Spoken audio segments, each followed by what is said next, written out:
नमस्कार दोस्तों, स्वागत है एक बार फिर से आप सभी का आपके अपने YouTube चैनल परीक्षा पॉइंट पे। आज हम पर्यावरण के महत्वपूर्ण क्वेश्चनों को डिस्कस करेंगे जो परीक्षा में बार बार पूछे जाते हैं और ये कन्फ्यूजिंग पॉइंट बन जाते हैं।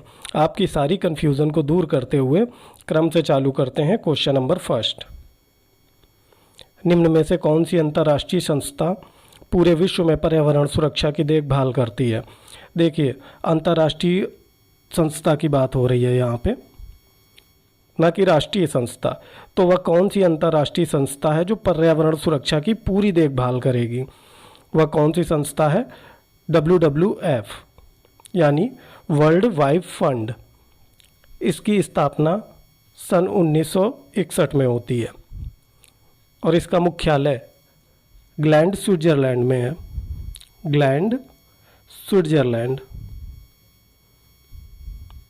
ग्लैंड स्विट्ज़रलैंड में इसका मुख्यालय है। वहीं अगर हम बात करें WHO की, WHO वर्ल्ड हेल्थ ऑर्गेनाइजेशन इसका फुल फॉर्म होता है और इसकी स्थापना 1948 में होती है तथा इसका मुख्यालय जिनेवा स्विट्ज़रलैंड में है। Geneva Switzerland. यहाँ से आपके दो प्रश्न क्लियर होते हैं। एक तो WHO भी बार बार पूछा जाता है एग्ज़ाम में। इसका मुख्यालय कहाँ पे है? जिनेवा। क्वेश्चन नंबर नेक्स्ट, कीटनाशकों के अत्यधिक इस्तेमाल से क्या होता है? जब हम कीटनाशकों का अत्यधिक इस्तेमाल करते हैं, कीटनाशकों का इस्तेमाल कहाँ? कृषि के कार्यों में होता है। जब कृषि के कार्यों में अत्यधिक इस्तेमाल होता है तो इससे सर्वाधिक प्रदूषण जल प्रदूषण का होता है। क्वेश्चन नेक्स्ट, पारिस्थितिकीय तंत्र का उदाहरण है। देखिए, क्या पारिस्थितिकीय तंत्र का उदाहरण वायु है? वायु नहीं हो सकता। क्यों? क्योंकि पारिस्थितिकीय तंत्र वह तंत्र होता है अगर किसी क्षेत्र विशेष में रहने वाले समस्त जीव परस्पर एक दूसरे से संपूर्ण भोजन को प्राप्त करते रहें और अपनी जीविका चलाते रहें, उस तंत्र को पारिस्थितिकीय तंत्र कहते हैं। तो वायु इस तरह का कोई भी तंत्र नहीं है, जल भी नहीं है होता और मृदा भी इस तरह का कोई तंत्र नहीं है, जबकि तालाब पारिस्थितिकीय तंत्र का एक उदाहरण है। क्यों? क्योंकि तालाब में उगने वाली हरी घासों को छोटी छोटी कीड़े खाते हैं और उन कीड़ों को मछलियाँ खाती हैं। इस तरह से ये खाद्य जाल चलता रहता है और पूरा तंत्र क्लियर हो जाता है। इस वजह से तालाब को एक पारिस्थितिकीय तंत्र का उदाहरण कहते हैं। क्वेश्चन नेक्स्ट, महासागरों में जल स्तर वृद्धि का क्या कारण है? जो महासागर हैं उसमें लगातार जल की वृद्धि बराबर होती जा रही है। इसका मुख्य कारण क्या है? क्या यह अत्यधिक वर्षा है या फिर अम्ल वर्षा का कारण है या फिर ध्रुवीय प्रदेशों में बर्फ का पिघलना इसका कारण है या फिर इनमें से कोई नहीं? तो देखिए, इसका मुख्य कारण क्या है? जो महासागरों में जल का स्तर लगातार बढ़ता जा रहा है उसका मुख्य कारण है ध्रुवीय प्रदेशों में बर्फ का पिघलना। अब ये ध्रुवीय प्रदेशों में बर्फ पिघल क्यों रही है? क्योंकि पृथ्वी पर लगातार ग्लोबल वार्मिंग होती चली जा रही है। ग्लोबल वार्मिंग का मतलब क्या है? पृथ्वी का लगातार अपने एक निश्चित ताप से धीरे धीरे ऊपर बढ़ना, वो ग्लोबल वार्मिंग कहलाता है। क्वेश्चन नंबर नेक्स्ट, अन्य मृत जीवों पर निर्वाह करने वाले प्राणियों को क्या कहा जाता है? वे प्राणी जो किसी अन्य, वो भी मृत जीवों पर अपना जीवन निर्वाह करते हैं, उन प्राणियों की बात कही जा रही है। उन प्राणियों को क्या कहा जाता है? तो उन प्राणियों को कहा जाता है मृतोपजीवी, यानी मृत प्लस उपजीवी, यानी मृत शरीर के ऊपर अपना जीवन बिताने वाले प्राणी मृतोपजीवी कहलाते हैं। इन मृतोपजीवियों को दो भागों में बांटा गया है, एक अपमार्जक और दूसरा अपघटक। ये अपघटक क्या होते हैं? अपघटक वे छोटे छोटे से जीव होते हैं जो मरने के बाद उनमें सड़न पैदा करके उनको अपघटित करके एकदम समाप्त कर देते हैं। वहीं अपमार्जक वे पक्षी या जंतु होते हैं जो मरे हुए जीव जंतुओं को अपना भोजन बना करके उनको पूरा समाप्त कर देते हैं। क्वेश्चन नंबर नेक्स्ट, भारत का ठंडा रेगिस्तान किसे कहा जाता है? क्या लद्दाख को कहा जाता है, या फिर बेंगलुरु को कहा जाता है, या मंसूरी को, या फिर कश्मीर को? तो देखिए, भारत का ठंडा रेगिस्तान किसे कहते हैं? वो है लद्दाख। भारत का सबसे ठंडा क्षेत्र भी लद्दाख होता है और इसी को हम लोग ठंडा रेगिस्तान के नाम से जानते हैं। वहीं अगर हम बात करते हैं बेंगलुरु को, तो बेंगलुरु को इलेक्ट्रॉनिक सिटी के नाम से जाना जाता है। और मंसूरी को हम पर्वतों की रानी कहते हैं। तथा कश्मीर को भारत का स्विट्जरलैंड कहा जाता है। इन चारों विकल्पों में से सारे विकल्प अति महत्वपूर्ण हैं। एक बार फिर से क्लियर कर लूँ, ठंडा रेगिस्तान, लद्दाख, ये तो इसका सही विकल्प हुआ। बेंगलुरु इलेक्ट्रॉनिक सिटी, मंसूरी पर्वतों की रानी, कश्मीर भारत का स्विट्जरलैंड। वहीं पर भारत का पेरिस जयपुर को कहा जाता है, जबकि इस्पात नगरी जमशेदपुर को। क्वेश्चन नंबर नेक्स्ट पे चलते हैं। गाजर का नारंगी रंग निम्न में से किस एक की वजह से होता है? देखिए, कोई भी फल हो या कोई भी सब्जी हो, उसमें उसके रंग का होना या उसके स्वाद का होना किसी न किसी वर्णक पे निर्भर करता है। तो वही पूछा जा रहा है कि गाजर का जो नारंगी रंग होता है वो किस कारण से होता है? क्या वह सूर्य के प्रकाश के संपर्क में नहीं आती है गाजर, इस वजह से होता है? या फिर संपूर्ण पौधा नारंगी रंग का होता है? या फिर कैरोटीन के कारण, या फिर पेप्टीन के कारण? तो इसका सही विकल्प है सी, कैरोटीन के कारण। गाजर का नारंगी रंग होना कैरोटीन के कारण होता है। वहीं अगर हम टमाटर के लाल रंग होने की बात करें, तो टमाटर का लाल होना लाइकोपीन के कारण होता है, लाइकोपीन के कारण होता है। वहीं हल्दी का पीलापन कुकुरमिन के कारण होता है, कुकुरमिन के कारण। और मिर्च का लाल रंग कैप्सेथिन के कारण होता है, कैप्सेथिन के कारण होता है। इन सभी को आप लोग नोट डाउन करते हुए चलें, बहुत महत्वपूर्ण ये पॉइंट है। चलते हैं क्वेश्चन नंबर नेक्स्ट पे। बीटी कपास क्या है? बीटी कपास क्या एक संकर पौधा है, या एक ट्रांसजेनिक पौधा है, या फिर एक प्राकृतिक पौधा है, या एक औषधीय पौधा है? तो देखिए, बीटी कपास जब भी ये एग्ज़ाम में आता है, बहुत सारे बच्चे इसको संकर पौधा के रूप में टिक करके चले आते हैं, जो कि गलत आंसर होता है। इसका सही विकल्प होगा विकल्प बी, या एक ट्रांसजेनिक पौधा है। ये ट्रांसजेनिक क्या होता है? ट्रांसजेनिक पौधे वे पौधे होते हैं जिनमें कीटनाशक पदार्थों को डालने की कोई आवश्यकता नहीं होती। ये छोटे मोटे कीटाणुओं को स्वतः नष्ट कर देते हैं। इस तरह के पौधे ट्रांसजेनिक पौधे कहलाते हैं, जिसका सबसे अच्छा उदाहरण है बीटी कपास। Question number next, vitamin C की कमी से होने वाली बीमारी का क्या नाम है? क्या स्कर्वी है, या बेरी है, या फिर रतौंधी है, या जनन शक्ति का कमज़ोर होना? इनमें से कौन सी बीमारी है जो विटामिन सी की कमी से होती है? तो विटामिन सी की कमी से होने वाली बीमारी स्कर्वी है। वहीं बेरी विटामिन बी की कमी से होती है, और रतौंधी विटामिन ए की कमी से होती है। जनन शक्ति का कमज़ोर होना विटामिन ई के कारण होता है। इसको ब्यूटी विटामिन भी कहते हैं। विटामिन सी का रासायनिक नाम क्या होता है? एस्कॉर्बिक अम्ल, एस्कॉर्बिक अम्ल।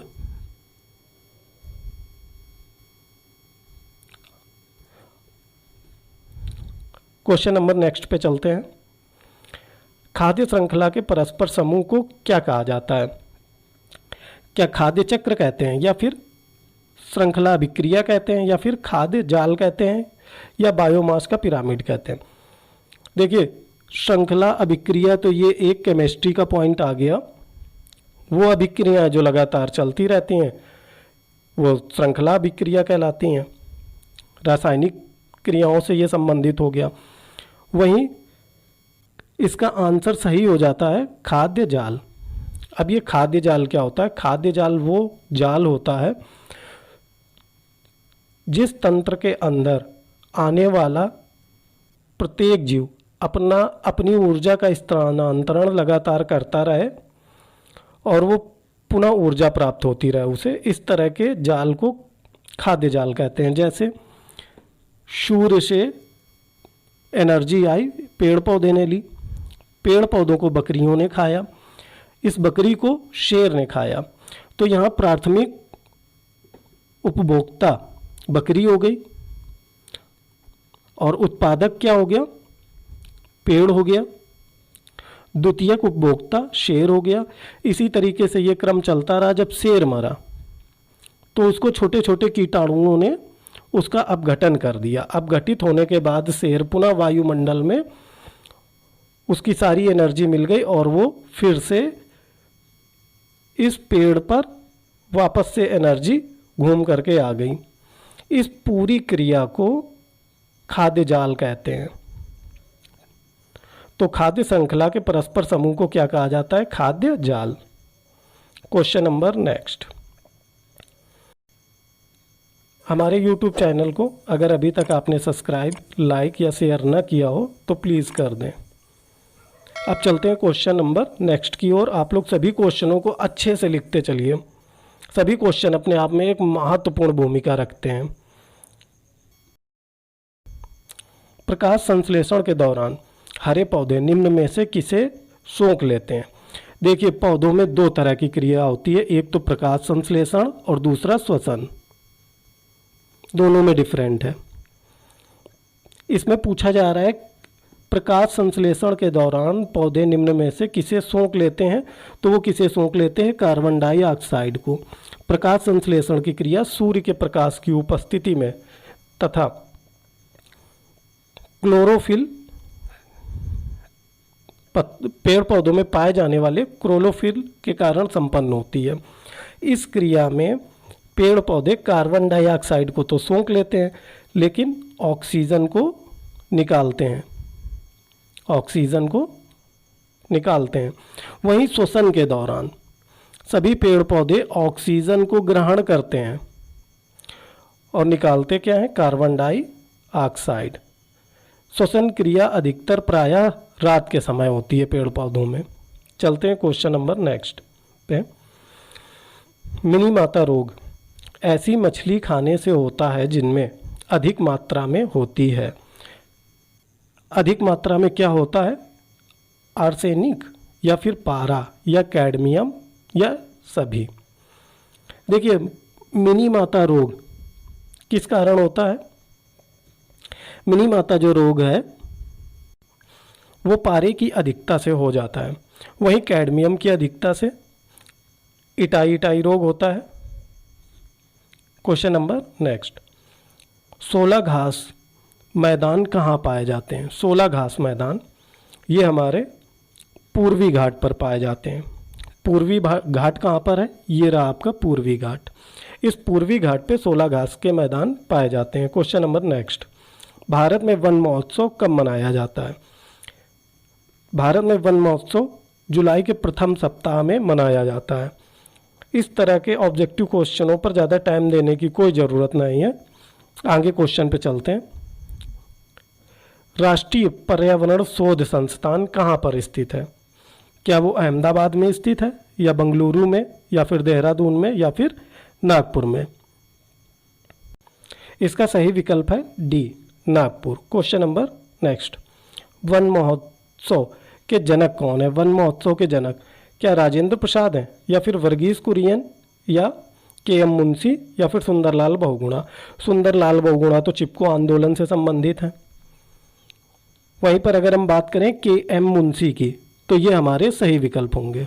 के.एम. मुंशी वन महोत्सव के जनक कहलाते हैं। क्वेश्चन नंबर नेक्स्ट, भारत में चंदन की लकड़ी के वन सबसे अधिक कहाँ पाए जाते हैं? क्या कर्नाटक में पाए जाते हैं, या उत्तराखंड में, या फिर केरल में, या फिर मध्य प्रदेश में? इसका सही विकल्प है जो चंदन है, चंदन हमारी सर्वाधिक चंदन के वन कर्नाटक राज्य में पाए जाते हैं। तो विकल्प संख्या ए इसका सही आंसर होगा। क्वेश्चन नंबर नेक्स्ट, किस विटामिन की कमी से पेलाग्र रोग हो जाता है? इसका सही विकल्प है बी, विटामिन बी5 की कमी से पेलाग्र रोग हो जाता है। क्वेश्चन नंबर नेक्स्ट, विश्व जैव विविधता दिवस कब मनाया जाता है? सही विकल्प है डी, 22 मई। 22 मई को जैव विविधता दिवस मनाया जाता है। अब बात करते हैं 22 मार्च की। 22 मार्च को जल दिवस मनाया जाता है। जल दिवस 22 मार्च को मनाया जाता है। 22 अप्रैल को पृथ्वी दिवस मनाया जाता है। पृथ्वी दिवस 22 अप्रैल को मनाया जाता है। वहीं 28 फरवरी को विज्ञान दिवस के रूप में मनाया जाता है। विज्ञान दिवस। तो इस क्वेश्चन का सही विकल्प होगा 22 मई। 22 मई को जैव विविधता दिवस मनाया जाता है। अगला क्वेश्चन, भारत में हाथी परियोजना कब शुरू की गई? Option A 1973, B 1972, C 1992, D 1935। तो हाथी परियोजना की शुरुआत भारत में 1992 ईस्वी में की गई। विकल्प संख्या सी। वहीं प्रोजेक्ट टाइगर की स्थापना 1973 में होती है। प्रोजेक्ट टाइगर हाथी परियोजना हाथी के संरक्षण के लिए बनाई गई एक परियोजना है। क्वेश्चन नंबर अगला, गिरी प्रोजेक्ट किसके लिए प्रसिद्ध है? जंगली हाथी के लिए, या एक सींग के गेंडे के लिए, या फिर संघाई हिरन के लिए, या एशियाई शेर के लिए? तो इसका सही विकल्प है विकल्प डी, एशियाई शेर के लिए। वहीं एक सींग के गेंडे के लिए काजीरंगा राष्ट्रीय उद्यान असम में फेमस है। असम का काजीरंगा। एक सींग के गेंडे के लिए, एक सींग के, इसको सही कर लीजिएगा, एक सींग के गेंडे के लिए प्रसिद्ध है। एशियाई शेर के लिए गिरी प्रोजेक्ट। देखिए ये शेर, देखिए आपको इस सिंह की तरह पढ़ाई करनी है, लगातार इस तरह पढ़ाई करनी है कि एक सिंह की तरह आप बने। किसी भी एग्ज़ाम में बैठे, कभी भी बैठे, उसमें सफलता 100% हासिल करें। किसी ने ठीक ही कहा है, सिंह बनो, सिंहासन की चिंता मत करो। आप जहां बैठोगे सिंहासन वहीं बन जाएगा। बस इसी तरह से पढ़ाई करनी है, किसी भी एग्ज़ाम में बैठे, सफलता अपने हाथ में होनी चाहिए। चलिए इसी क्रम में अगला क्वेश्चन देखते हैं। क्वेश्चन नंबर 22, यॉर्कशायर क्या है? अब ये यॉर्कशायर क्या होता है? यॉर्कशायर एक सूअर की प्रजाति होती है। क्वेश्चन नंबर अगला, कौन सी बीमारी दूषित जल पीने से होती है? तो दूषित जल को पीने से हमारे शरीर में कौन सी बीमारी हो जाती है? टाइफाइड। एनीमिया क्या होता है? ये तो रक्त की कमी होती है। रक्त की कमी को एनीमिया कहते हैं।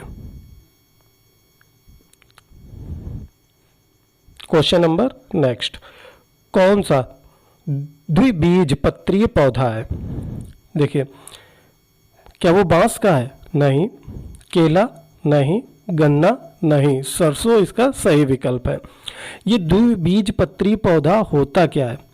वे पौधे जिनके फल में बीज जो होता है दो भागों में डिवाइड होता है। जैसे कि अगर हम आम का एक बीज ले लें और उसको तोड़ने पर वो इस तरीके से अलग अलग प्रतीत होगा, या फिर इमली के बीज से अच्छी तरह से समझ जाएंगे। इमली के बीज को जब हम बीज से तोड़ते हैं तो वो इस तरह से निकलता है, एक तरफ वाइट वाइट होता है, एक तरफ ब्लैक ब्लैक होता है। तो इसमें ये दो खंडों में विभाजित है। इस तरह के बीजों को द्विबीजपत्री कहते हैं। जैसे सरसों हुआ, सरसों के बीज को तोड़ने पर वह इसी तरीके से विभाजित होता है। क्वेश्चन नंबर नेक्स्ट, वायुमंडल की सबसे निचली परत का क्या नाम है?